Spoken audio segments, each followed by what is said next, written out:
خاص في قضية عشيق تغريد قبل وبعد الحكم. السلام عليكم ورحمة الله وبركاته. أهلا بكم. يا ريت أول مرة يشوفني يشترك في القناة ويفعل زر الجرس ويعمل لايك. تفاصيل متابعة قضية تصدرت محركات البحث على مواقع التواصل الاجتماعي. قضية بدأت بفيديو لأب اكتشف بعد 11 سنة زواجه أن أبنائه الثلاثة ليست أبنائه ولكنهم حمل سفاحا من العشيق، وظهرت الزوجة بفيديو آخر تدعو على زوجها بتهمة الظلم والافتراء، وذهب الجميع الأطراف إلى أن جاء اللحظة الحاسمة، لحظة انتصار الحق والنطق بالحق، وردود أفعال واسعة بين ردود مواقع التواصل الاجتماعي، خاصة مع إنكار الزوج أن نسب أبنائه الثلاثة منهما مؤكدا أنهما ليس من صلبه، وأن زوجته التي تحمل اسمه وشرفه تخونه منذ الشهر الأول من الزواج.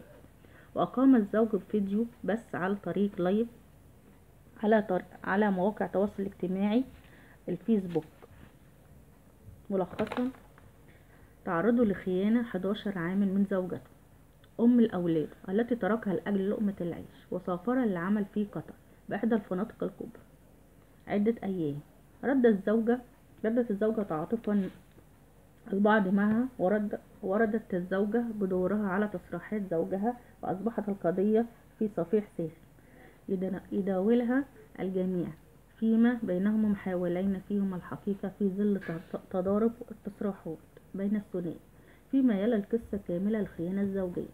وبداية اكتشاف الخيانة كما يروي كانت من فاعل خير، هو صاحب البيت التي كانت تسكن فيه الزوجة، الذي قال لزوجها أن هناك رجل كان يتردد على بيتها باستمرار، وهذا الرجل هو جارها.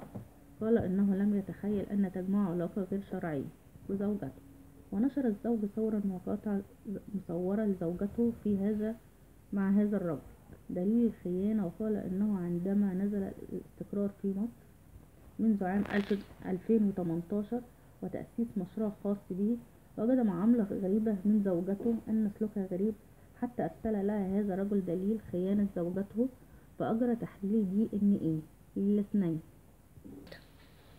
فأجرى الزوج تحليل DNA لاثنين من أطفاله هم الصغيرين التي أنجبتهم في سنوات الغربة ومدتهم 5 سنوات، وجد البصمة الوراثية غير مطابقة وما ينفي أبوتهم للأطفال.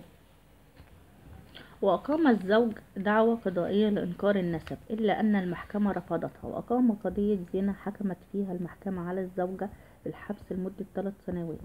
قامت مفاجأة صادمة في القضية. مفاجأة عدة قدمها المستشار حمدي بهاء الدين محامي محمد الهادي في قضية الزنا التي قدمها موكله بعد اكتشاف خيانة زوجته تغريد.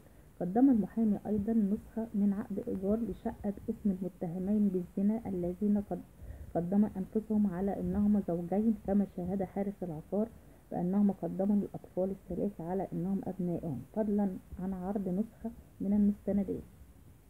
تحريات مباحث الأموال العامة من مباحث تفيد بأن الأبناء ليسوا من صلب هادي، ومما يترتب عليه تحرير محضر يفيد بتزوير شهادات ميلاد الصغار وفقا لزحمه. عقب عرض المستندات والأدلة الأدانة لما يتمكن المتهم من الإنكار على حد لتقرير المحكمة، أحالت الدعوة لدائرة أخرى للفصل واستشعار الحرج من القضية، إلا أن زال الستار وجاء لحظة الحاسمة.